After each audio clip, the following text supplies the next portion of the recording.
और परमेश्वर ने कहा अय्यूब को यूरोप के अंदर सबसे ज्यादा धनी व्यक्ति को बना दिया फिर से यीशु मसीह के नाम में।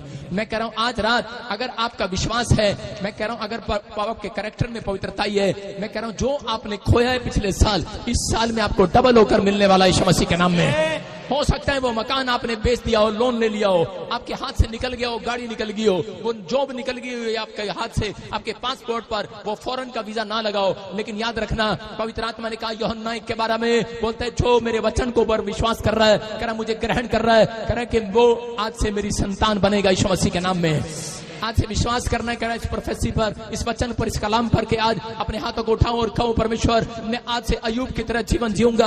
और परमेश्वर जैसा अय्यूब ने अपनी परिस्थितियों में हार नहीं मानी, परमेश्वर हो सकता था तुझे धोखा दे सकता था, लेकिन उसने धोखा नहीं दिया। उसने अपनी जुबान से कोई पाप नहीं किया, उसने अपनी जुबान को कभी भी गिरने नहीं दिया, उसने कभी परमेश्वर के खिलाफ कोसा नहीं, अपने आप को, अपनी किस्मत को कोसा नहीं। जो लोग अपनी किस्मत को कोसते हैं वो जीरो बनते हैं, लेकिन परमेश्वर अगर आज ये लोग हाथ उठाकर परमेश्वर आज ये पवित्र आत्मा तुझे कोस नहीं रहे हैं, तेरा धन्यवाद कर रहे हैं परमेश्वर, आज रात से फिर से ये हीरो बनने पाए यीशु मसीह के नाम में।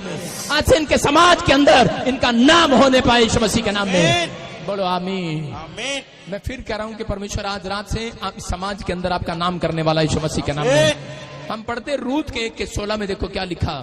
हाँ, नाओमी के बारे में पढ़ेंगे हम। हाँ, रूत बोली तुम मुझसे ये विनती ना कर कि मुझे त्याग या छोड़कर लौट जा, क्योंकि जिधर तू जाए उधर मैं भी जाऊंगी, जहाँ तू टिके वहाँ मैं भी टिकूंगी। तेरे लोग मेरे लोग होंगे और तेरा परमेश्वर मेरा परमेश्वर होगा। सारे बोलो हालेलुया। आप देख सकते हैं नाओमी नाम की औरत थी, इसकी 2 बहुएं थी और इसके 2 बच्चे थे।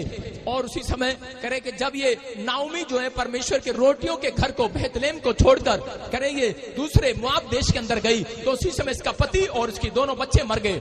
जब ये परिस्थितियों में, जब इसकी खराब परिस्थिति आई, जब इंसान की खराब परिस्थितियां आती हैं, तो उसी समय जब लोग राह छोड़कर भाग जाते हैं, मैं फिर कह रहा हूं कि लोग हार जाते हैं, लोग बाहर काम धंधा ढूंढते हैं दूसरे देश के अंदर। ये भी बाहर विदेश के अंदर काम धंधा ढूंढने के लिए गई थी, लेकिन जैसे ये काम धंधा ढूंढने के लिए गई, इसने कहा करे कि परमेश्वर का घर, करे यरूशलेम, करे बेथलेहम का मतलब है रोटियों का घर, दया का घर, परमेश्वर का घर। लेकिन इस औरत ने इतना भी नहीं सोचा। नाओमी करे कि ये रोटियों के घर को, दया के घर को छोड़कर, एक मसीह में होने के बाद भी करे ये छोड़कर चली गई और मोआब देश के अंदर चली गई। जैसे इसने मोआब देश में पैर रखा, उसी समय इसका पति डेथ हो गया और इसके दोनों बच्चे जवान मर गए और इसकी दोनों बहुएं विधवा हो गई। और उसी समय करे कि उस समय इसको एहसास हुआ और इसकी एक बहू उसको छोड़कर धोखा देकर चली गई। लेकिन रूत जो है मूर्ति पूजा के देश में से वापिस आई थी, मिस्र में से। लेकिन उस समय उस औरत ने कहा, उसने बहू ने कहा,